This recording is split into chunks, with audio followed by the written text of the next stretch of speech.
Okay, does it scare anyone else that we're getting like a bunch of movies about things that happened during my lifetime?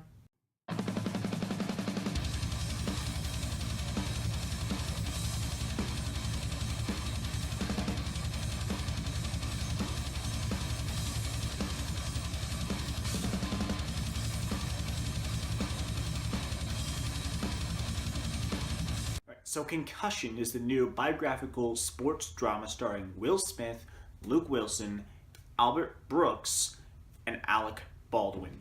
And I'm going to review this film a little bit differently because I'm going to review it by saying the grade I'm giving it and then explaining why, because I'm a little bit perplexed by how exactly to review this film.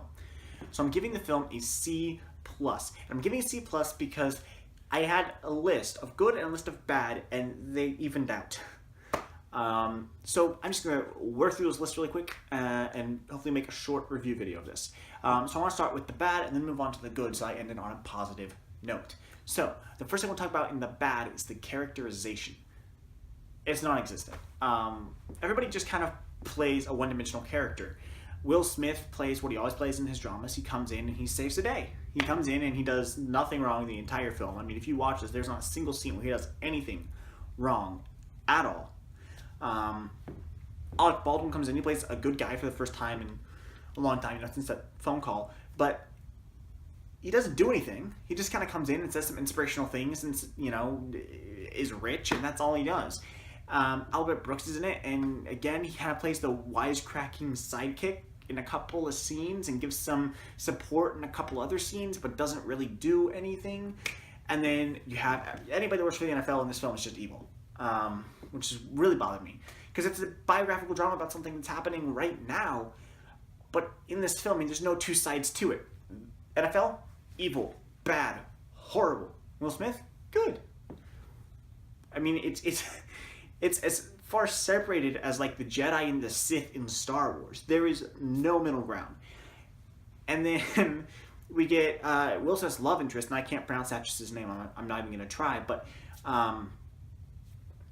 I mean, she basically is there to say, you're amazing, I'm here for you, you're great. And that's all she does. And no character in this film really has any depth. And that, to me, like, if you have a film that's about real people, shouldn't it be really easy to give them dimension? The next thing I want to talk about is the writing. I think this is a writing problem, I'm not sure. But the writing in this film, during this film, it skips ahead in time more than once. It skips ahead in time 4 or 5 times, and they never tell you it's skipped ahead in time. So you're watching, and all of a sudden something happens like, oh, apparently we skipped ahead in time, but I wouldn't have known that because nothing flipping told me that. Nothing's written, the characters look exactly the same, nothing's changed, so you have to wait for the one line of dialogue that explains that, oh, apparently we skipped ahead in time, but doesn't even tell you how far ahead in time you skipped. So especially for a film that's about something that's happening, we should come out of that film having learned something, which you don't really do, because it doesn't really explain what's happening. It doesn't really explain what the NFL did. It doesn't really explain what these other good people did. It just kind of shows him crying and battling with the NFL who's evil. And that's all you really see, which is another problem with it. There's so much focus on Will Smith's character when that person in real life, it looks like, from what I've been reading, didn't even do as much as the film says he did. There were a ton of people involved. And I know you have to have like a character to lean on to look at, but why do we have to lie about who did what in order to get there? Why can't we have a film that actually shows what the NFL was doing instead of glorifying somebody else? This film is also like super oppressive. Like, it's 2.5 hours long or something like that, and the first 2 hours and 15 minutes of it are miserable.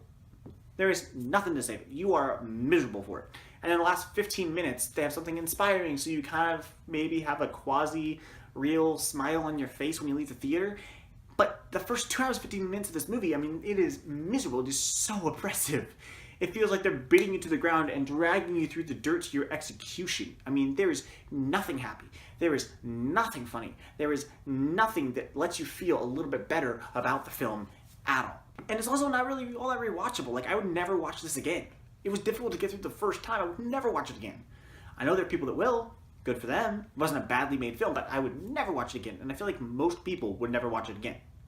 I don't think I'm the exception to the rule in this case. So talking about the good, The acting is fantastic. You got Will Smith, who's always fantastic. Alec Baldwin's always fantastic. Albert Brooks is always fantastic. But they don't do much. These characters don't have any depth, so they can't do much. They're not given a script with characters who have a lot of depth and heart and they can show this up. They're just being sappy, which is part of the writing. The writing in this film is so sappy and sentimental, and especially with something like this, supposed to be a hard-hitting biographical drama, it doesn't work. And the acting is great, but they're not acting anything. You know what I mean? Like, the acting's there, it's really good, they deliver good performances of one-dimensional, shallow characters. The score in this film is great. I really enjoyed the score. I enjoyed listening to it.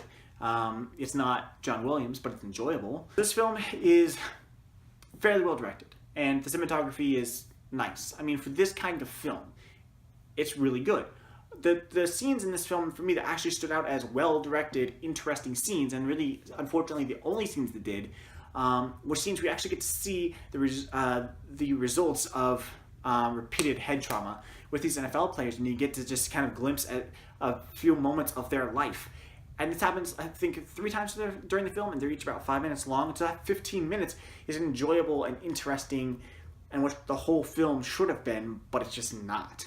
The last thing I want to talk to you about is the fact that this film is legitimately creepy.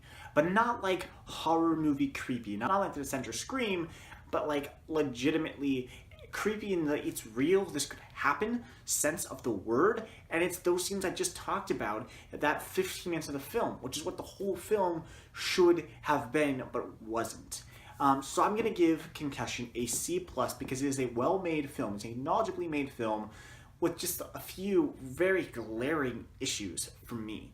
What did you think about it? Tell me in the comments below. Please like, subscribe, and share. Thanks for watching. See you next time.